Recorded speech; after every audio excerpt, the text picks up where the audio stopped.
Thanks, Jason. Yeah, unfortunately, I don't have any talents like Deanna. Thanks for everyone for being here. I'm really excited to be here. As Jason said, I'm going to be talking about really the reason that we're all here today, bringing researchers and practitioners together.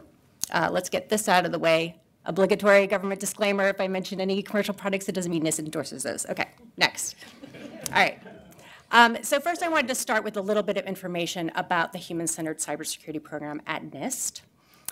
We like to say that we champion the human in cybersecurity. So we see ourselves as being the voices of people in an otherwise very technocentric discipline. So the program's been around since 2009, 2010. It was originally called Usable Security or Usable Cybersecurity until last fall when we changed our name to better reflect the breadth of what we do. Because while usability is still certainly part of our portfolio, what we look at extends beyond that to looking at the human and social and organizational factors in cybersecurity, people's relationships with the security, their attitudes, perceptions, behaviors, decision-making. So we are an interdisciplinary team. We conduct research in a variety of topics, and I'm going to touch on a few of those in the next slide. And like Deanna's research, our research is very much applied. Our ultimate goal is to get our research into the hands of people, like many of you here today, who can do something about it, to be able to provide some actionable recommendations to consider that human element in security. So I wanted to mention a few examples of how our research has made an impact on practice.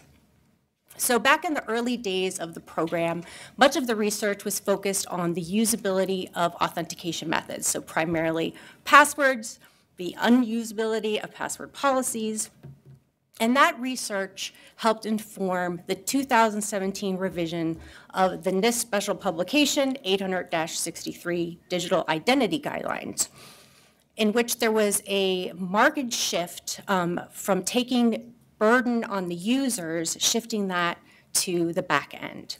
And our team also contributed usability consideration sections in all of the documents in that series. Second, our research on user perceptions of smart home security and privacy helped inform the development of labeling and consumer education criteria for a new IoT cybersecurity label, which is now emerging as the U.S. Cyber Trust Mark that's being managed by the Federal Communications Commission. A multi-year effort on youth security and privacy and how parents and teachers contribute to their cyber education is informing our participation on the White House Kids Online Health and Safety Task Force. And our phishing research, and I realize we have most of our phishing team here, that's led by Sinead Dawkins. Lorenzo Neal is a graduate fellow, and Jody Jacobs. Our phishing research started off as understanding why people click or don't click on simulated phishing training emails. And that informed the development of the NIST Phish Scale, which is a detection method, or a method for determining the difficulty of phishing email that can be used by training coordinators to contextualize their click rates, and it's being used by organizations around the world. So those are some quick examples of some of our research impacts. I want to mention two things first. First, that's not just our research that went into informing these efforts. We stand on the shoulders of other great researchers out there who have contributed in these areas, so it's really a synthesis of that research body of knowledge. And second, we acknowledge that we have it a little easier because we work for NIST, because NIST already has those connections in the cybersecurity field.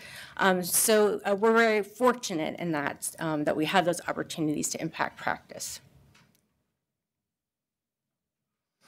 But there's a lot of research that never finds its way to practitioners. And we call this disconnect between the research and practice communities the research-practice gap. So this is nothing new. It's been commonly found in many other different disciplines. It is often due to differing incentives and values and work routines and language across the two communities, and it could be detrimental to both communities. So practitioners may not benefit from research insights that could help them in their work, and researchers may not benefit from practitioner insights that could help inform the development of meaningful and actionable research that can find its way into practice.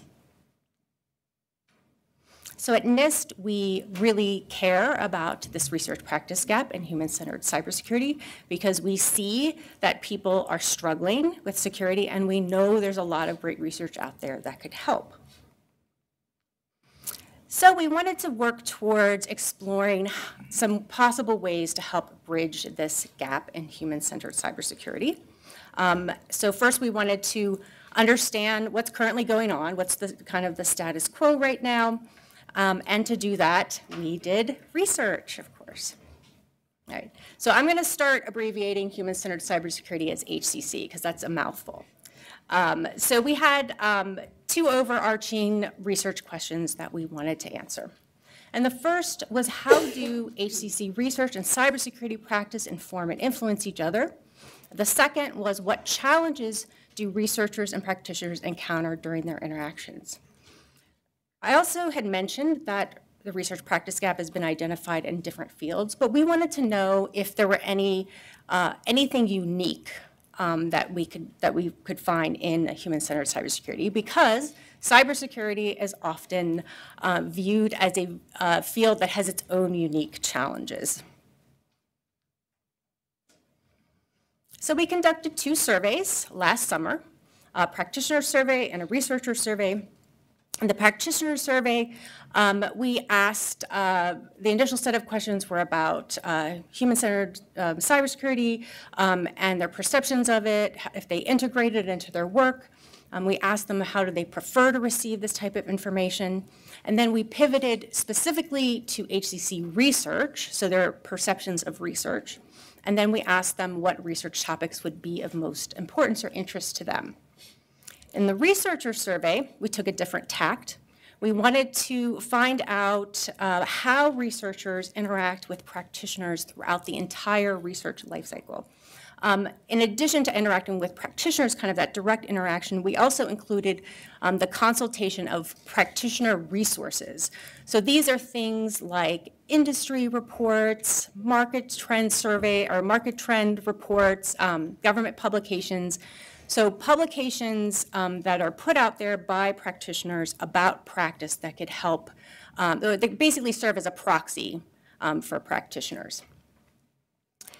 So we asked researchers about kind of how they are interacting with practitioners and their challenges, and also how they distribute HCC information to practitioners if they do at all.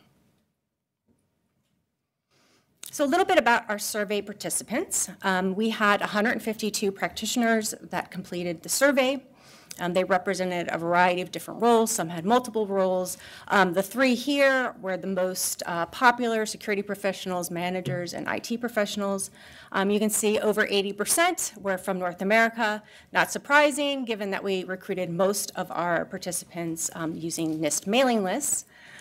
Over half were from industry, about 20% from government. Others were from nonprofits and academia. And interestingly, 41% indicated that they had prior experience conducting research.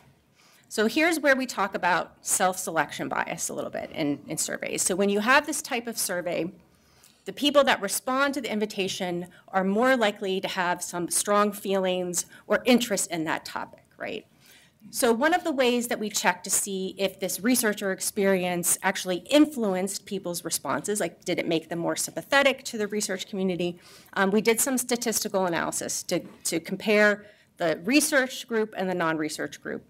And the only statistically significant differences we found were that people that had prior research experience were more likely to look to research conferences and research publications to find their information. But everything else was pretty much statistically the same. So for the researcher survey, we had 133 people complete the survey. These were recruited from a list of authors of HCC papers, from popular conferences from the last 3 years. Not surprisingly, most were in the academic environment. A little bit better of a regional distribution, 50% from North America, 42% from Europe. And then again, interestingly, almost 70% said that they had some practitioner experience. So we did our comparisons again between the practitioner group and the non-practitioner group, and we found no statistical differences in their survey responses. Also, almost all of the respondents identified some type of practitioner group as a population that could make use of their research. All right, so first we'll dive into the practitioner survey. All right, so what do practitioners think about this concept of human-centered cybersecurity? And we did define it for them, by the way. So almost all of them said that considering HCC in their work is moderately or extremely important. 78% said that they often or always consider it in their work. 70% agreed or strongly agreed that it's made a positive impact on their work. However, 76% said that considering HCC is moderately or extremely challenging. So we asked an open-ended question about why is it challenging? What are the barriers that you're experiencing? So one of the most frequently mentioned barriers was a lack of awareness and knowledge of that human element in security. So again, coming out, cybersecurity is a very technology-dominant field. People think mostly of technology solutions. Even if they're aware of how important the human element is, they may not have the knowledge to take action. Then we have a lack of organizational support, resistance to change, mostly with leadership, not prioritizing HCC, or not wanting to change because oftentimes the value proposition is unclear. How is this going to really improve? What's my return on investment? Because of that lack of awareness and lack of support, that can be manifested in a lack of resources. So for example, one of our respondents said that personnel in the organizations may not be aware of the value of human-centered security, therefore don't understand, have confidence in, or allocate time or resources to it. The lack of human element or human aspects incorporated into tools and technology was mentioned by 17%. And these are, by the way, 109 responses of people that filled out this open-ended question. So this participant said that technology workflows do not support or involve the human aspect or context. Some people cited a lack of guidance. As this person said, lack of generally accepted and widely known principles and recommendations for practitioners. And several people also mentioned that a lot of technical guidance documents, they recommend technology, but they don't incorporate the human aspect of that technology and what needs to happen from that human perspective for that technology to be successful. And then finally, of course, we had a few people that blamed it all on the users. Actually, not as many as I thought, but I guess, again, self-selection bias, right? So then we pivoted and asked, what do practitioners think about research in this field? Good news, most think it's relevant, actionable, understandable, a little less, but more than half think it's defendable to their peers in leadership, but 43% think it's up to date with current issues and technologies, and just 28% said it's easy to find and access. So then we asked an open-ended question, well, what kind of HCC topics are you most interested or most important to you for researchers to focus on? These are all topics that had at least 20% of people, so not surprising. At the very top, security awareness and training. We have incident response, governance, social engineering, and so forth. All right, so now the researcher survey. So I mentioned earlier that we wanted to look at interactions across the entire research lifecycle. So for each phase of that lifecycle, we identified some research activities that could conceivably involve practitioners or getting that practitioner perspective to help guide research decisions or to add some kind of value. So for each of those activities, We asked the researchers how frequently do you engage practitioners, how important do you think it is, and then the challenges. So that's a lot of data, so I'm just going to provide some really high-level insights here.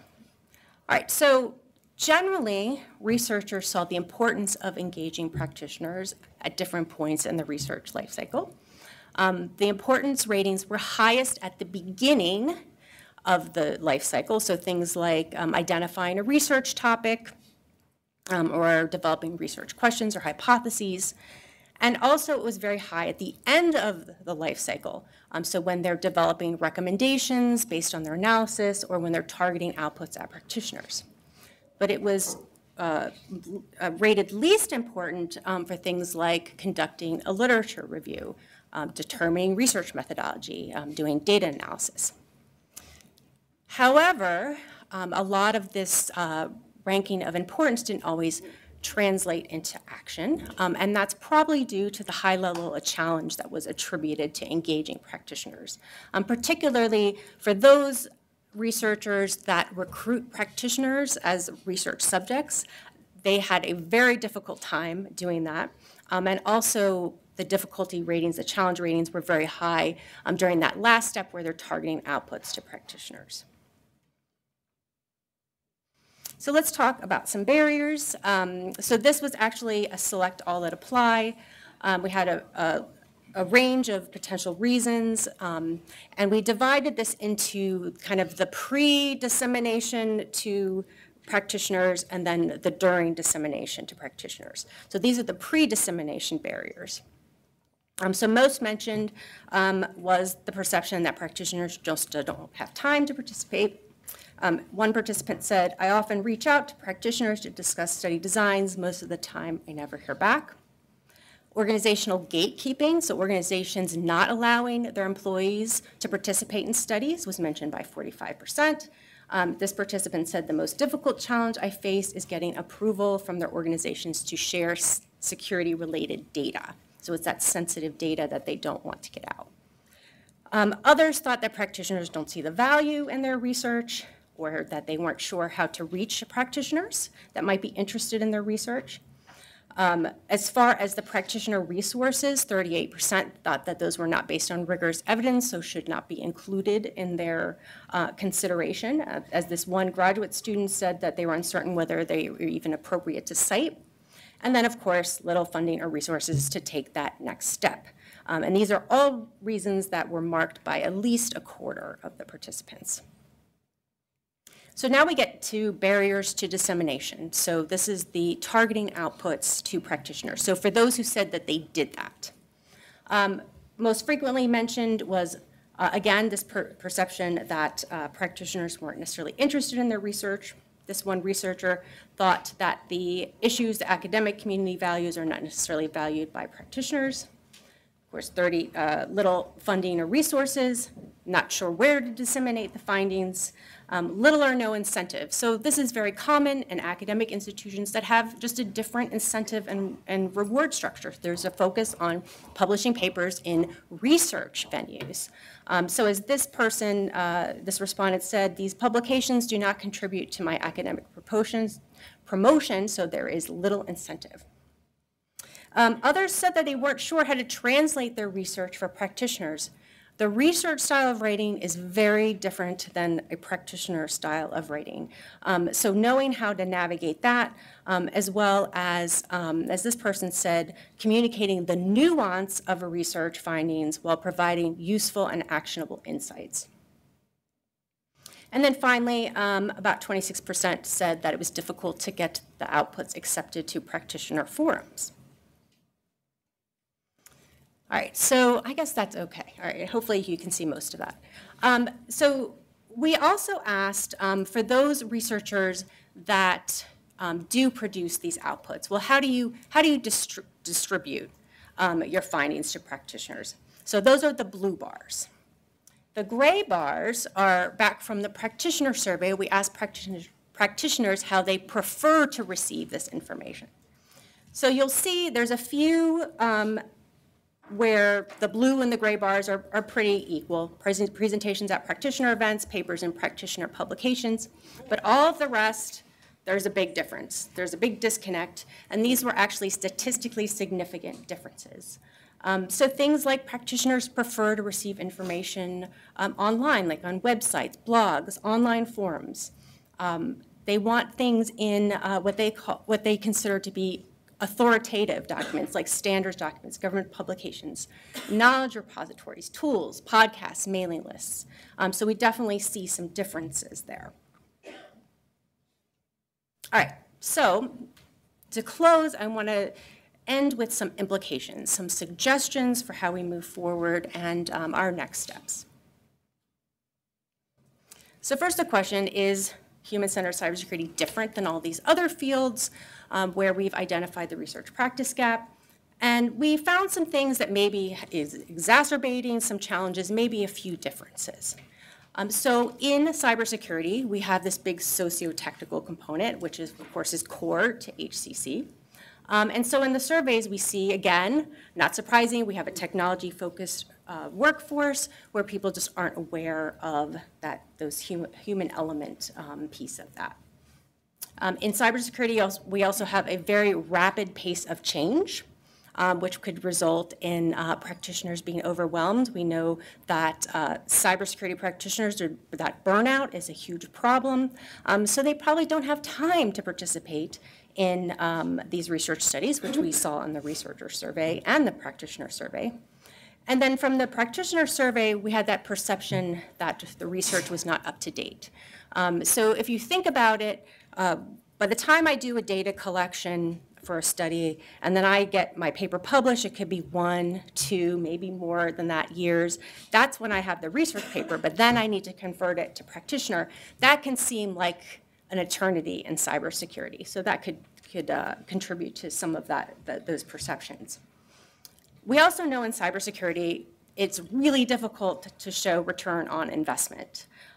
So it may even be doubly hard to show that value proposition when you have recommendations that might not be operationally proven at a larger scale. And then finally, kind of unique, definitely unique to cybersecurity, is we're operating in this adversarial setting where we're trying to fend against the bad guys, right? So it's no wonder that there's a hesitance to share security information. There might be a distrust of outsiders. And also very unique, this is a field where the people that we're trying to support can be seen as our enemy as well. So we see that in the practitioner survey. All right, so some suggestions for the research community. And I'm like very hesitant to give suggestions because I know there's some researchers here. You're super busy. But if there's willingness and time, these are some things maybe the research community could do. So first, there's definitely some research activities where researchers didn't really see it was very important to engage practitioners. So to consider maybe, and it might be a study-by-study basis where additional practitioner engagement might be beneficial. So the example I always think of is for data analysis. So a few years ago, I conducted an interview study of a bunch of people that had expertise, deep expertise in cryptography and implementing that in software and hardware. I have a computer science background, I have a cybersecurity background. It is not in crypto, though, and I've never been a professional developer. So they were kind of throwing around some terms, some jargon that I really didn't know what that was, or maybe I didn't realize the importance of what they were saying. So I reached out to practitioners that worked in that area, reached out to practitioner resources to try to contextualize those findings to help me in my analysis to really understand what was most important. Of course, sharing outputs via the channels that were most preferred by practitioners from that chart. The researchers in the room will probably also, when they saw the list of topics that practitioners thought were most important, they're probably thinking, oh, there's already been so much done on that, right? Well, practitioners may not know it. They may not know that there's this great body of knowledge, so prioritizing the synthesis of those topics of most interest to practitioners. And then finally, when putting out these outputs, it might be helpful to focus on a body of work rather than just a single study. Because that body of work, when you have more of a holistic view, when you have more studies that are kind of validating each other, might help build that value proposition for practitioners. All right, and then finally, how do we alleviate the burden on the researchers in the first place? So what can third parties do? So one thing is intentionally creating space for research within practitioner forums and publications. So I'm seeing a positive trend in some practitioner conferences like RSA, Black Hat. They have a human element track, they have a human factors track. That's great, but it tends, at least at RSA, it tends to be very dominated by vendors and industry. We need that perspective, that's great, but let's have leave some intentional room for researchers to come and share their findings as well. Second, considering evidence bridges. So these are individuals or organizations that act as intermediaries between the research and practice communities. They take research and synthesize it and put it in a format that's consumable to practitioners. They also serve as a channel for practitioners to express their needs to the research community. So these type of bridges are very common in the medical or health field. So you have organizations like the American Cancer Society or the American Medical Association. They also serve as a bridge to the general public as well. So we're starting to think about, you know, who can kind of serve that role, what kind of institutions are best positioned to act as these bridges. Next, for those that develop standards and guidance documents, including those basic HCC principles and considerations in those technical documents, so kind of along the lines of those digital identity guidelines I mentioned. And then finally, providing venues for researchers and practitioners to have meaningful interactions, hopefully like today. That two-way communication is really important for just understanding each of the other community and also for building connections for the future. All right, so last thing. So our future plans, our next steps is we really want to kind of move into more about identifying potential solutions, you know, who can we bring on board to help collaborate and start bridging this gap more. We're probably going to be doing some interviews with practitioners and researchers and boundary spanners, which are people that kind of have one foot in each community, to talk with them about their ideas as well. And with that, I thank you very much. Check out our program website. There's lots of cool stuff on there. And I welcome questions, comments, stories that you have, ideas. Thanks. So let's thank Julie. So a really quick thing before people rush up to the podium to ask questions. I remember currently the longest time from me submitting a bit of research to it getting published is 2 years. And I initially did the research 2 years prior. So I did the research and 4 years later it was published, just to provide some context to Julie's. But are there any questions? Yes. Thank you, Bill. Hi, Julie. I'm Bill Newhouse from a different part of NIST where we do applied cybersecurity. And I had the privilege of editing the paper, so I want to bring Julie into our lab so we can start doing different things. And we've had MITRE folks in our lab as well. It's a MITRE-supported facility. We are doing things as technologists in our part of the NIST where we're mapping. We're doing online informative references, take a NIST standard and point things at it so that we can then give out a JSON format that people can stare at to see assertions that subject matter experts say, this mapping is relevant to me, it might be relevant to you. And I think that might be a tactic to get people with less time on their hands to see connections that otherwise they have to figure out for themselves in PDF. So would you be willing and interested in doing that last assertion about take HCC standards and guidance and put them in everything? You can cheat it with a mapping thing in there and let people argue against the mapping too. Yeah, that's an interesting idea. Well, yeah, we'll talk more about it. Yeah, thanks. He's going to hold me to it.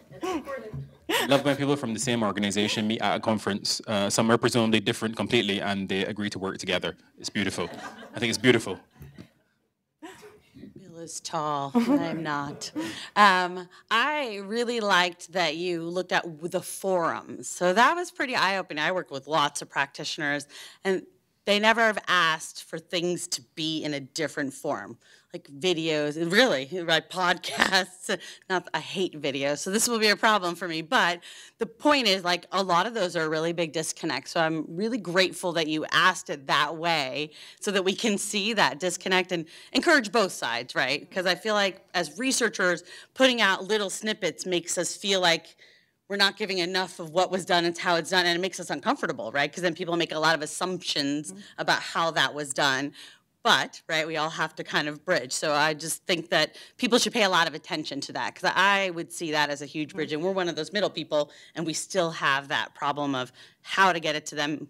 Can we do it the way they want it? Can they compromise a little bit and take a little bit of the way we can give it? So I think it's going to be super valuable. So it's more of a thank you. Oh, It's thank you. really, Thanks. I've not seen that anywhere, and Thanks. that's super helpful. Thanks. We have, we're very fortunate at NIST. We have a Emmy award-winning video production team. They have won a couple Emmys. They've done some videos for us. One's on security fatigue. There's a couple on phishing, and they wrapped up. It was like 4 years of research on the youth security and privacy into a 4-minute video. It was like amazing. So those types of things, yeah. Go ahead. Julie and Dr. No, thank you and your organizations both for what you do for our profession. This is great research. I know it's helped tremendously historically, currently what you guys are doing with my organization, that being Verizon, doing a lot of things with the data breach investigations report. To that point on the research or what you just provided, I was just interested in terms of the practitioners. Were there any categories of practitioners, and did you have any observations on what was important to them? What would they, maybe response in terms of what was easy to find as it relates to those practitioners maybe in finance, those maybe in public sector. Just curious if that was breaking out and if you had any observations. That's a fantastic question. I wish I would have thought of that when we were designing the survey. We didn't ask specifically what sectors they were in. We did look a little bit at like the type of institution, whether that was industry, government, and academia.